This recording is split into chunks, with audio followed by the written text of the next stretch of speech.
little how little flex relatively now there is in the rear. I mean, it'll totally bounce, make but the video, Steve. yeah, that's right. Yeah, watching you bounce up and down.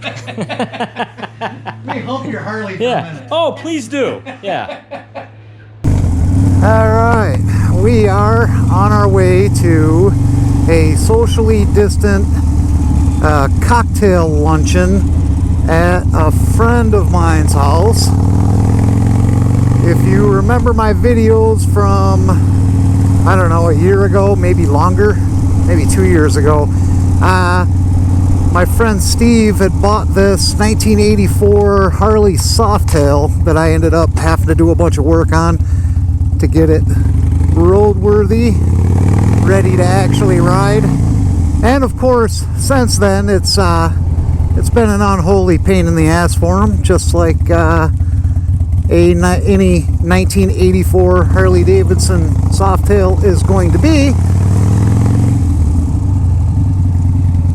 Plus, if you've read any of my books, he's been in both of them, and been on lots and lots and lots of motorcycle trips with me. One of my closest friends.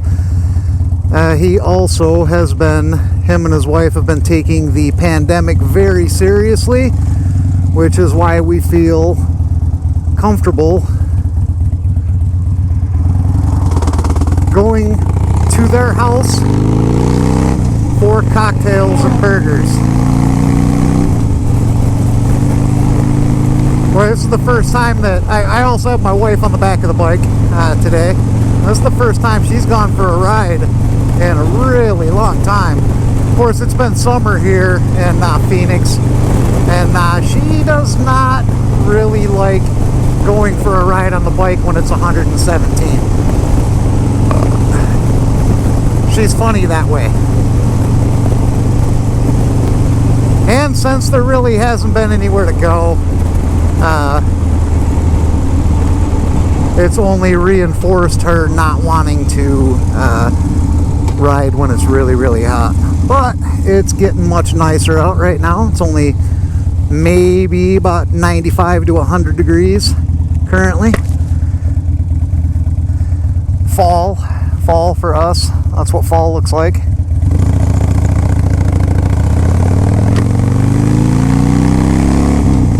I've never been to Steve's new place. I've been to his old place a bunch of times, but they moved recently, and this is the first time that that we went and visited him.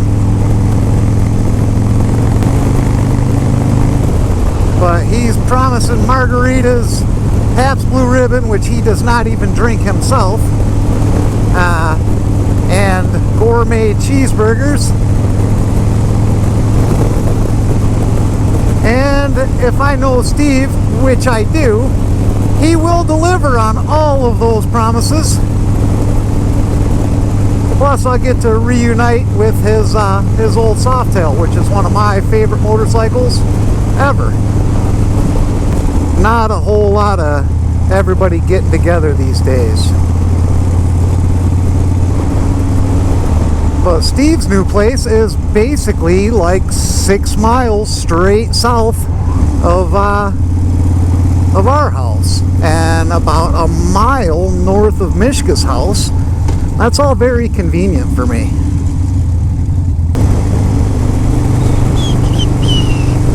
It's a Sunday, so you really gotta watch your ass. It's completely my opinion that it is far more dangerous to ride your motorcycle on a Sunday in a city than like rush hour on a Friday. You get a lot of like Sunday drivers, a lot of people not paying any fucking attention whatsoever.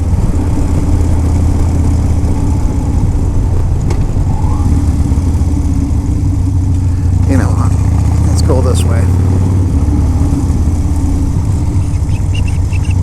I want to get away from the light rail. And I think that 15th Avenue turns into an actual street right up here instead of a neighborhood street. I could be wrong on that too, though. I'm not in any kind of hurry. They live like 15 minutes from my house by the fastest route possible, and so we can take a little detour.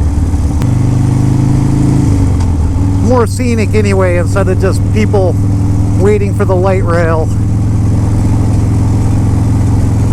on one of the most industrialized roads that goes through Phoenix, 19th Avenue.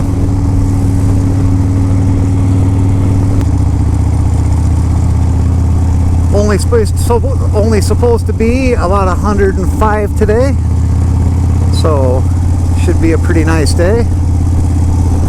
I know, like everywhere else in the country, like 105, they're freaking out, thinking they're gonna catch on fire. In Phoenix, it's like, oh, I'll go for a jog. It's only 105.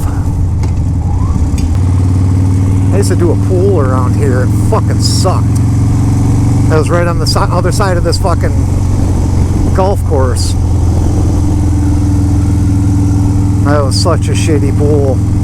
Like, they couldn't really afford pool service or landscaping.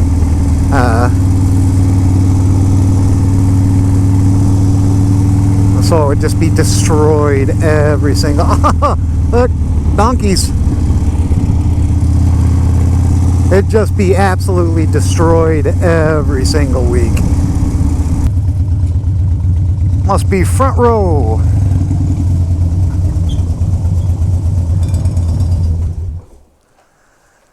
Hey! Come on in. I'm just making the margaritas right now. Excellent. So if you guys want, and Liz is upstairs getting ready, so if you guys want to, I've got some PBRs out here if you want to start there, and then when the margaritas are ready, I'll bring them out. That sounds wonderful.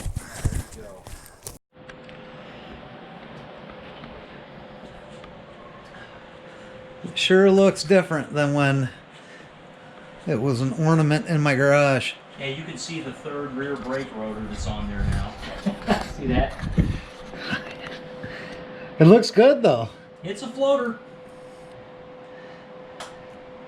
Probably shouldn't call it that, Steve.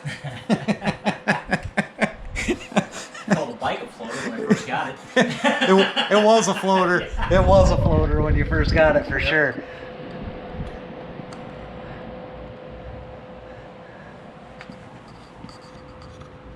She's looking good now, though.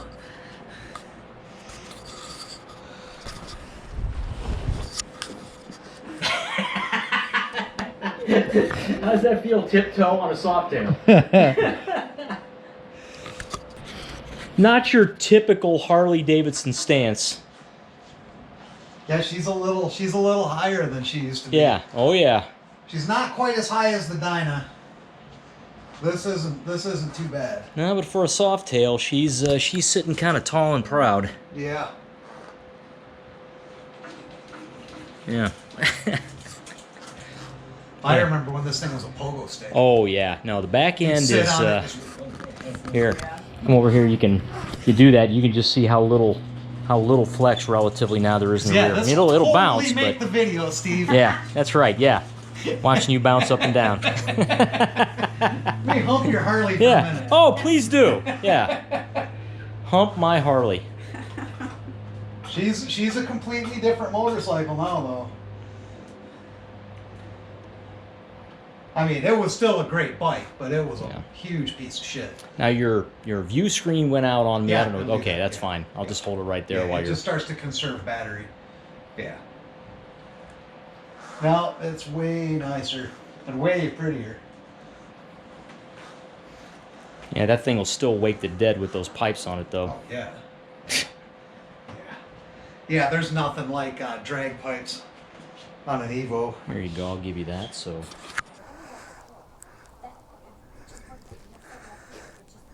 Your floor scares the hell out of me. It's so slippery. Yeah.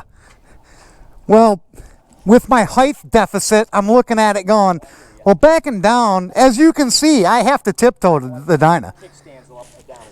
Yeah, it does that now. Just like everything else on me, it's all just kind of sagging. None of it really works perfectly, but it still kind of works, so we're going to go with it. Yeah. All right. We'll be safe out there, guys.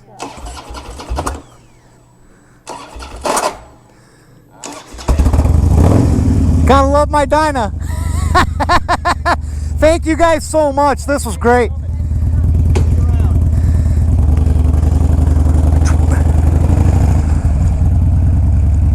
Well, that was nice, huh? That was a really nice time. A really good lunch and some really kick-ass cocktails.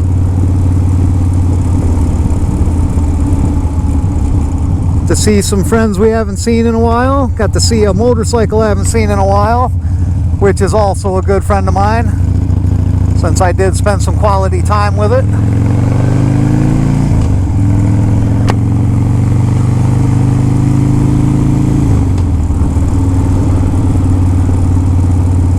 And Steve's done a really nice job restoring that bike back up to something workable. Because when he first got it, it was rough. And that's good to see, because I kind of talked him into buying it. I mean, he was wanting me to talk him into buying it. It was already in his head that he wanted to buy it.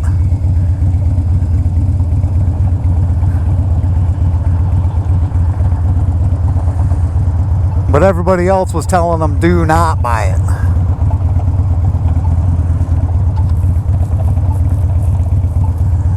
And I was telling them, hell yeah. So that'll be it for me for now. Hope everybody have a hope everybody has a fantastic week, and I'll see you on the road.